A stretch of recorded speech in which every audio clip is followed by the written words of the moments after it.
Buenas tardes. Antes que nada, quiero dar las gracias por invitarme a este congreso y felicitar a sus organizadores por la calidad del mismo.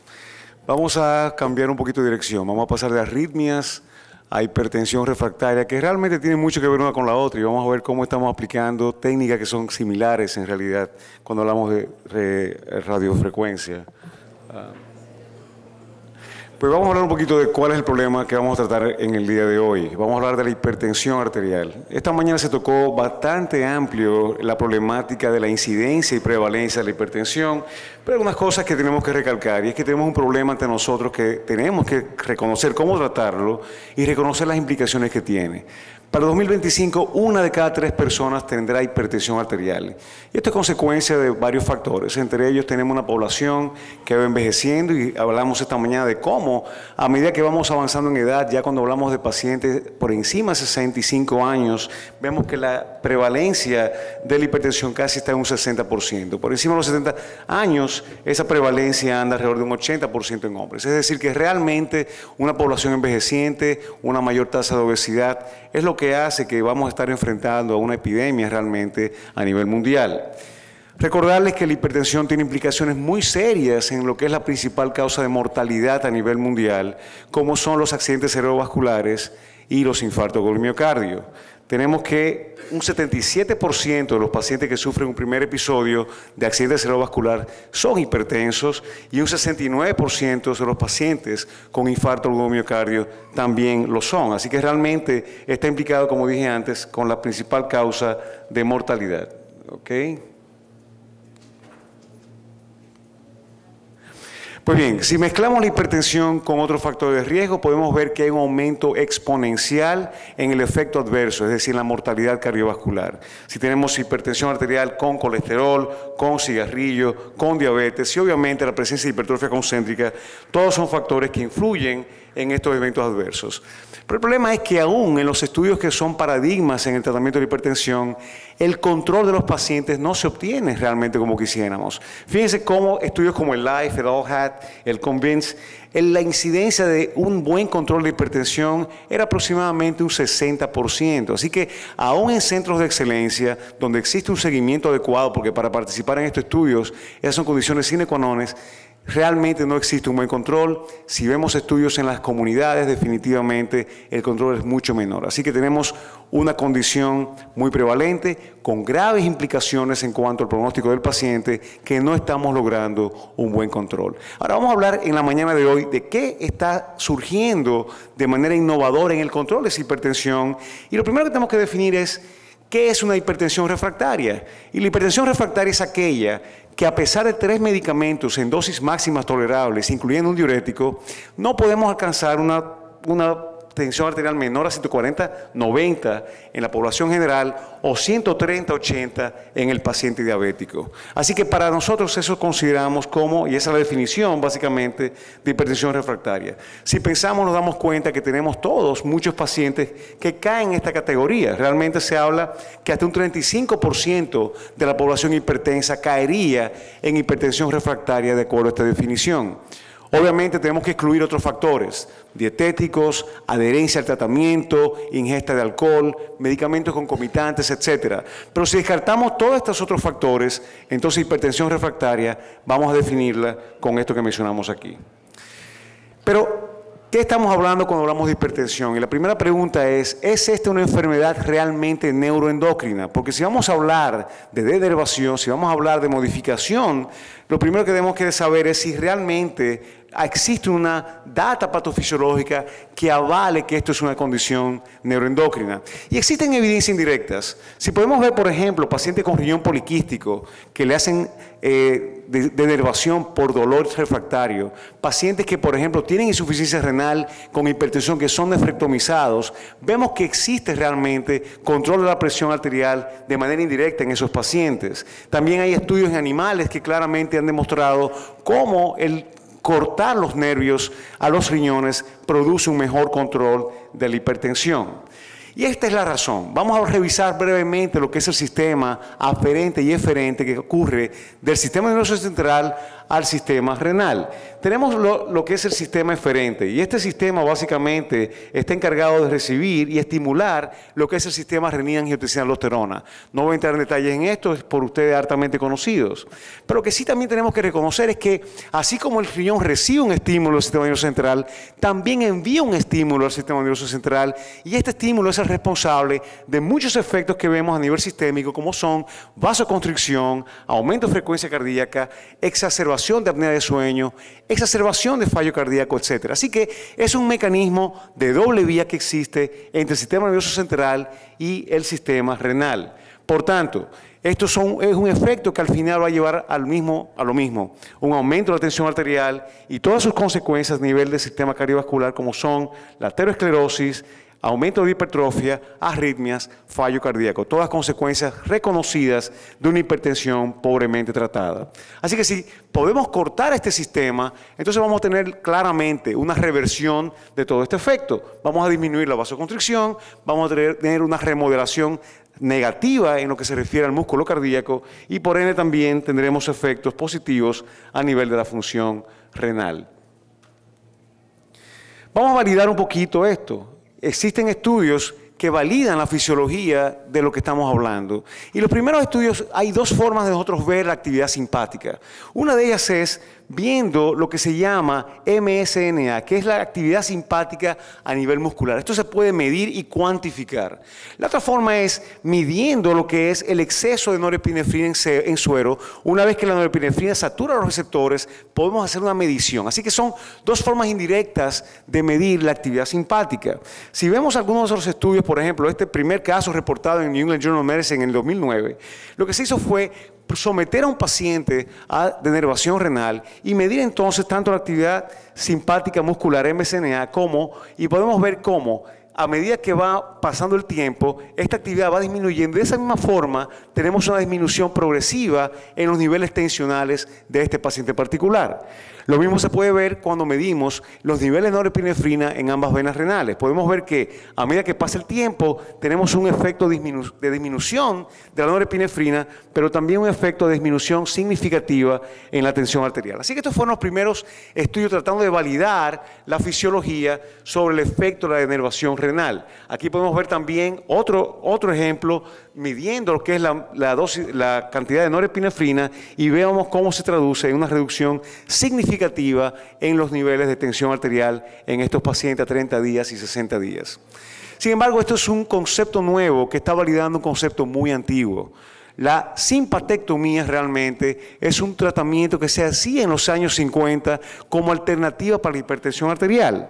Era obviamente una cirugía mucho más cruenta, y aquí podemos ver diversos estudios publicados en aquello entonces donde se consideraba como un tratamiento de elección para la hipertensión arterial, en aquel entonces no refractaria, sencillamente hipertensión arterial con muy pocas alternativas medicamentosas. Lo interesante es que a pesar de estar hablando de una cirugía en los años 50, con todo lo que eso implicaba en términos de riesgo anestésico, riesgo infeccioso, etcétera, hubo una disminución en mortalidad en estos pacientes. ¿Por qué se abandonó esta técnica? Bueno, porque realmente era una cirugía muy cruenta, no había una denervación selectiva, se cortaba a nivel literalmente de la médula espinal, y por tanto iba a haber muchos efectos negativos como son hipotensión ortostática, incontinencia, etc. Pero definitivamente es un concepto antiguo que lo estamos retomando de una manera mucho menos cruenta, mucho menos invasiva.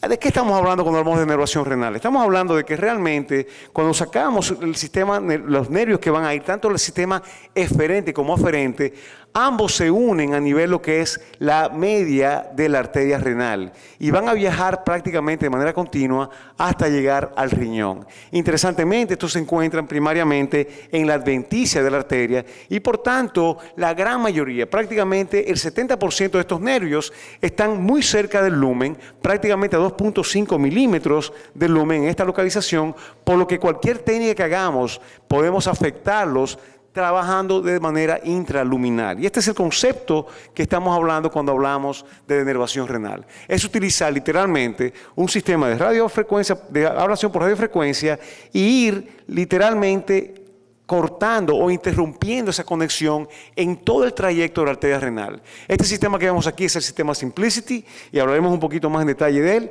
pero es un sistema que básicamente lo que va a hacer es eso, sencillamente quemar diversos puntos mediante radiofrecuencia y de esa forma desconectar el riñón de lo que es esa inervación aferente y eferente. Este es el catéter, es un catéter flexible, muy pequeñito, como pueden ver el tamaño, esto es en la mano de un operador, y básicamente lo que vamos a hacer es ir rotando y hacer de manera circunferencial una ablación progresiva en ambas arterias renales en el paciente con hipertensión refractaria.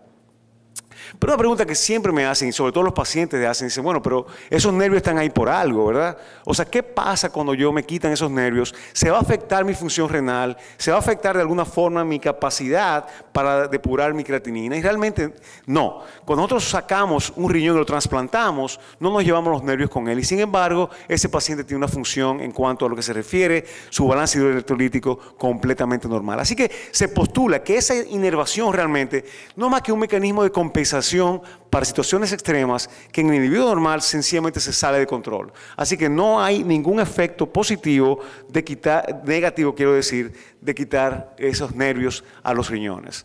Ahora, ¿cuáles son los resultados clínicos? Vamos a hablar, ya hemos hablado de la teoría, hemos hablado de la patofisiología, hemos hablado un poquito del procedimiento en sí, pero ¿existe data clínica para hablar de esto? Bueno, vamos a hablar primero del Symplicity Hypertension 1. Esta fue la primera experiencia en seres humanos y aquí lo que se hicieron fueron una serie de estudios pilotos para demostrar la validez de esta técnica. Luego de esto vino el Symplicity Hypertension 2, que fue un estudio europeo y en Australia, randomizado, básicamente, comparación con medicamentos, y actualmente está llevando el Symplicity Hypertension 3, que es un estudio puramente norteamericano, y en Europa y Australia están llevando otras áreas de investigación como son efectos a nivel de metabolismo, diabetes, insuficiencia cardíaca, etc. Vamos a ver brevemente estos estudios y ver qué nos mostraron. Múltiples publicaciones, todas hablando de lo mismo, y de hecho, cualquier congreso que vayamos hoy día, cuando se habla de hipertensión, esto es uno de los tópicos más calientes que se está discutiendo hoy día, lo que es la ablación renal. El primer estudio, Symplicity Hypertension 1, como podemos ver, el primer grupo básicamente fue un cohorte de 45 pacientes que luego se expandió a 153 pacientes con un seguimiento a 2 meses. Las características de estos pacientes eran lo típico que tenemos en nuestros pacientes, una incidencia de diabetes aproximadamente un 30%, hiperlipidemia 68%, tenían que tener una función renal normal para poder participar y de nuevo un tratamiento extenso como vemos usualmente en estos pacientes con hipertensión refractaria. El procedimiento en total en el Symplicity Hypertension 1, una duración de 38 minutos. Básicamente se le da narcóticos y analgesia. El procedimiento es doloroso y estos pacientes tenemos que sedarlos. No hubo ninguna complicación mayor y la única complicación fueron 4 de 153 pacientes, básicamente una disección de la arteria renal que fue controlada conservadoramente y 3 problemas de acceso, hematomas, pseudoaneurismas, que más bien están ligados a lo que es un acceso femoral en cualquier procedimiento endovascular. Estos pacientes se siguieron, a 81 de ellos se les realizó angiotomografía o angioresonancia para determinar que no hubiese ningún daño tardío en la arteria renal y se demostró que no había ninguna remodelación negativa o estrechez como consecuencia de esta ablación y la función renal se mantuvo. Lo que sí se observó de manera impactante fue el efecto en la presión arterial y vemos aquí cómo de manera progresiva hay una disminución que a 24 meses alcanzó aproximadamente 30 milímetros de disminución de tensión arterial sistólica y 14 milímetros a nivel diastólica. Y insisto, de manera progresiva se obtuvo este efecto. En el Symplicity Hypertension 2, y este fue un estudio más organizado, aquí se randomizaron pacientes, 106 pacientes, uno a uno, a tratamiento médico agresivo con 3 o más drogas versus la ablación renal. Aquí vemos los criterios de inclusión. Básicamente tenían que tener hipertensión refractaria de 18 a 85 años. Y vemos aquí las características, 52 al grupo de denervación, 54 al grupo control. Y estos son los resultados. Básicamente, los resultados son una diferencia significativa en los pacientes sometidos a denervación. 32 milímetros de mercurio fue el promedio en el grupo con denervación versus prácticamente ningún efecto en el grupo que estaba con el tratamiento conservador, que era lo que tenían el grupo de denervación previo a ser randomizados. Esto fue un efecto importante. 10% sin embargo de esos pacientes no tuvieron respuesta y se consideraron no respondedores y hablaremos de esto un poquito más adelante. Aquí podemos ver que en el grupo de denervación renal hubo que quitar algunos medicamentos debido a baja presión. Y esto fue una violación del protocolo, porque la idea era que se mantuvieran en los mismos medicamentos, pero definitivamente el efecto fue tal que hubo que modificar tratamiento en algunos de estos pacientes. Aquí podemos ver el seguimiento de estos pacientes de manera ambulatoria. Podemos ver cómo el efecto fue importantísimo, sobre todo a nivel sistólico a 6 meses, un 82% de reducción, confirmado también básicamente por monitoreo ambulatorio de presión arterial. Así que claramente superioridad significativa de denervación renal versus tratamiento conservador en este estudio Simplicity 2. También demostró seguridad, no hubo ninguna complicación mayor y se hizo imagenología a las arterias renales a 6 meses, evidenciándose ausencia de un efecto adverso a largo plazo en las arterias renales. No hubo ningún efecto adverso tampoco en la función renal y de hecho se puede ver una tendencia no estadísticamente significativa a una mejoría de la función renal, que es lo que uno espera cuando uno mejora control de la hipertensión arterial. Estas fueron las conclusiones de este estudio. Básicamente se demostró que la denervación fue una técnica efectiva, que se aplicó sin complicaciones mayores y que fue beneficioso en pacientes con hipertensión arterial refractaria.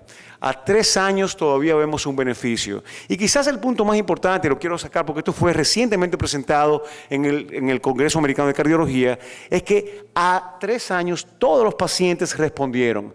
Ese 10% que no había respondido a 6 meses, cuando se siguieron a 36 meses, hubo un 100% de respuesta. Así que ya no se está hablando de no respondedores, se está hablando de respondedores tardíos en base a la data de Simplicity Hypertension 2. Como dije antes, el 3 es un estudio randomizado que se está llevando a cabo hoy día. Están teniendo un poquito de problemas en reclutar pacientes y parte del problema es la dosis de diurético que están exigiendo. Algunos colegas que me han hablado de esto, ellos están exigiendo 50 miligramos de hidroclorotiazida, al cual no es una dosis muy usual, y esto está limitando un poco la randomización. Pero tenemos ya experiencia en nuestro país y quiero reportar algunas de las casuísticas nuestras y este es un caso típico. Esta es una paciente de 64 años de raza negra con una larga historia de hipertensión arterial. Había sido estudiada incluyendo arteriografía renal. Estos son sus medicamentos: clonidina, metoprolol, nifedipina, valsartán y hidroclorotiazida. A pesar de esto, sus presiones oscilaban en todas las visitas entre 170 sobre 100, 180 sobre 90 en visitas repetidas. Claramente un caso de hipertensión refractaria. Este es el procedimiento y si me lo pueden mostrar, básicamente se hace siempre una arteriografía y lo que hacemos es que vamos, como dije anteriormente, de manera retrógrada circunferencial, haciendo la ablación, moviendo el catéter y haciendo ablaciones puntuales para interrumpir la conexión. Este es el generador, básicamente mide la impedancia, tiene múltiples mecanismos de seguridad para evitar que haya daño al tejido, no voy a entrar mucho en detalle.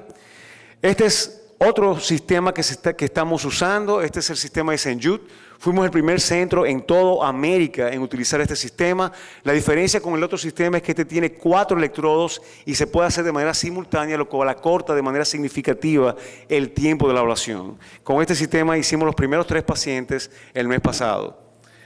Estos son los resultados. Básicamente, los 4 primeros pacientes pudimos ver una reducción significativa en los niveles tensionales, aproximadamente de 30 milímetros de mercurio en la presión sistólica, y vimos también 2 de ellos tuvimos que retirar medicamentos como consecuencia de hipotensión sintomática.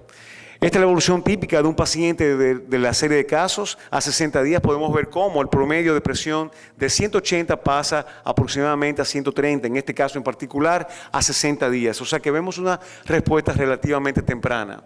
La experiencia nuestra hasta ahora con el sistema Simplicity son 20 pacientes. Tenemos un solo paciente que no ha tenido respuesta en este grupo. En los 3 primeros pacientes con el sistema Enlighten de St. Jude hemos tenido un 100% de respuesta a un mes de seguimiento. En conclusiones, nuestras conclusiones son muy similares a los Simplicity Hypertension 1. Básicamente tuvimos objetivos adecuados sin que hubiese ninguna complicación en ninguno de estos pacientes, ni siquiera podemos hablar de complicaciones de acceso. Estos resultados son claramente comparables con lo que se ha presentado en la literatura mundial. Rápidamente quiero ya, para finalizar, mostrar un par de estudios recientes. Este es uno que fue publicado este año en el JACC sobre el efecto de la denervación renal en lo que es la masa ventricular y la función diastólica de los pacientes. Y podemos ver aquí cómo hubo un efecto importante en lo que se refiere a la presión arterial, pero un efecto importante en lo que fue regresión de masa muscular y un efecto relativamente rápido, a 6 meses. Es decir, estamos viendo un efecto importante, no solamente la reducción de la presión, sino de lo que es modular totalmente el sistema simpático. Y quizás lo más importante para nosotros es esto, un efecto importante en función diastólica. Primera terapia realmente que podemos hablar de que se demuestra un efecto positivo dramático en la disfunción diastólica de este grupo de pacientes. Les exhorto a todos que lean este artículo porque está muy interesante. Siempre viene el punto de cuánto cuesta eso y estoy seguro que esa va a ser una de las preguntas que van a surgir. Y lo que tenemos que ver es costo-efectividad. Y este artículo fue publicado esta semana en JACC, también publicado en línea, que es la costo-efectividad de esta terapia basado en lo que es un valor pronóstico de lo que ocurre con estos pacientes con hipertensión pobremente controlado. Lo que se demostró en este estudio es que la calidad por año ganada fue $3,000. Es decir, que a 10 años no estamos ahorrando, o el ahorro costo-efectividad fue $30,000 aplicando esta técnica en términos de los logros que se tiene de corregir esa hipertensión arterial. Finalmente, estos son básicamente algunas de las áreas que yo quiero mencionar de investigación o de incertidumbre. Realmente estamos viendo la primera generación de este equipo y por ende necesitamos modificar algunos aspectos como por ejemplo catéteres más largos que nos permitan un acceso radial. Todas las complicaciones fueron prácticamente de índole femoral. Caracterizar quiénes son respondedores tardíos versus tempranos. Posible aplicación en otros pacientes como fallo renal, cardiomiopatía y posible beneficio en otros sistemas como diabetes y síndrome metabólico. Y voy a terminar con este caso. Este es un caso de nuestra serie de pacientes. Este es un paciente masculino de 47 años de edad, diabético, hipertenso, refractario. Estos son sus números, básicamente. A pesar de estar en estos medicamentos, estar utilizando insulina Lantus 90 unidades a 107 unidades, el paciente mantenía una hemoglobina glucosilada aproximadamente 10.7 en el 2011. Fue sometido a inervación renal en agosto del año pasado y seguimiento a marzo de este año nos demuestra una glicemia 93 con una hemoglobina glucosilada de 6.7. Pero ahí está lo interesante. Lo interesante está en que realmente el paciente abandonó la insulina y está solamente en Hanumet. Esto provocó que su endocrinóloga nos hiciera una llamada, la doctora Ten, qué fue lo que le hicimos a su paciente. Quisiera terminar sencillamente con esta vista del centro cardiovascular que actualmente se está construyendo. Estamos, creo, en la cardiología dominicana viviendo un momento de mucho orgullo con todas las innovaciones. Estamos pasando a ser una nación donde realmente estamos presentando data de diferentes centros con lo que es la última tecnología. Este centro viene a complementar eso, viene a darle un paso más a lo que es la cardiología dominicana y creo que todos los que estamos en esta profesión nos sentiremos orgullosos de contar con un centro como este. Muchas gracias.